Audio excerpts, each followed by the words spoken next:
ভূ রাজনীতি ক্রমশ জটিল হয়ে উঠছে আমরা জানি, এবং সেটার সঙ্গে বাংলাদেশের হয়তো খুব বেশি কিছু করারও নাই। আমরা যদি সাম্প্রতিক সময়ে ভারতের আন্দোলন, নেপাল, বাংলাদেশের জুলাই 2024, শ্রীলঙ্কার অস্থিরতা, মাঝখানে আসিয়ানভুক্ত দুটি দেশের ভিতরে এক ধরনের অস্থিরতা, মধ্যপ্রাচ্যের অস্থিরতা, এই মারপ্যাচের জায়গায় বাংলাদেশের যে জিওপলিটিক্যাল লোকেশন, যার কারণে আমরা বিআরআই বলি বা শি জিনপিংয়ের গ্লোবাল ডেভেলপমেন্ট ইনিশিয়েটিভ বলি, কিংবা মার্কিন যুক্তরাষ্ট্রের ইন্দো প্যাসিফিক বলি, কিংবা কোয়াডে বলি, সব জায়গায় বাংলাদেশের নামটা উচ্চারিত হয় আমাদের সমস্ত লোকেশনের কারণে।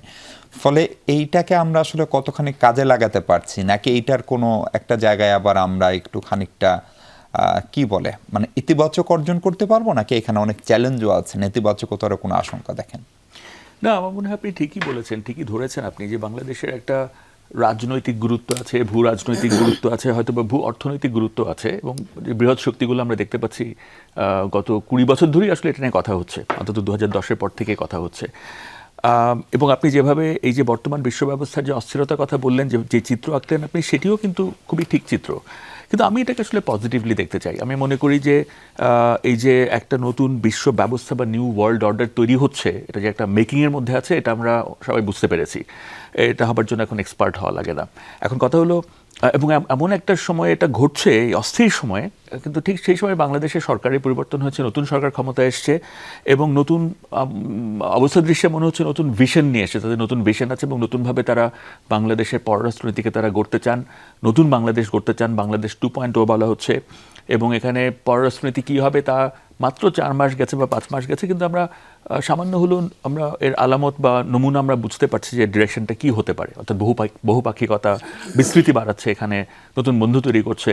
এবং যেটাকে আমরা সবসময় বলে এসেছি যে স্ট্র্যাটেজিক অটোনমির কথা বলতাম, নানানভাবে এটাকে ব্যাখ্যা করা যায়, এবং সেটারও লিমিটেশন আছে, কতখানি অটোনমি একটা রাষ্ট্র ভোগ করতে পারে স্বাধীন সার্বভৌম হওয়ার পরও। এইগুলো আমরা এখন এক্সারসাইজ করা শুরু করেছি।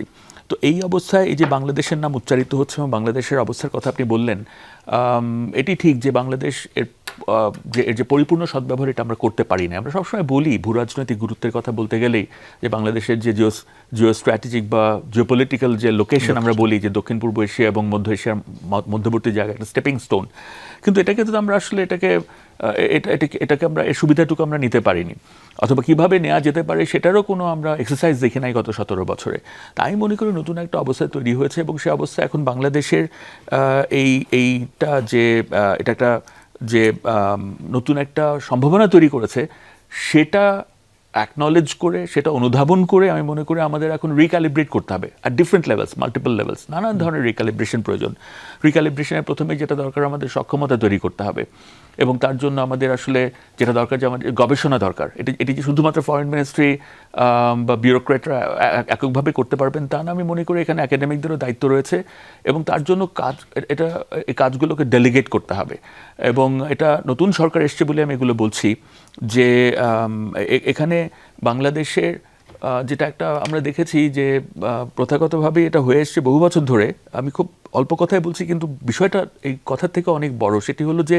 যোগ্য জায়গায় যোগ্য লোক বসানো, অথবা যোগ্যতা অনুসারে কাজে লাগানো আমাদের যে যোগ্যতা আছে, সেটি বোধহয় আমরা পারি নাই। সো এই রিক্যালিব্রেশনের জন্য, নতুন বিশ্ব ব্যবস্থার জন্য যে আমাদের প্রস্তুতি দরকার, আমি মনে করি তার জন্য আমাদের সক্ষমতা তৈরি করতে হবে, এবং সক্ষমতা যদি আমরা করতে পারি, তাহলে যে বাংলাদেশের নাম উচ্চারিত হচ্ছে, আপনি বললেন বৃহৎ শক্তিগুলো ইন্টারেস্ট নিচ্ছে, আমি মনে করি এটা আমরা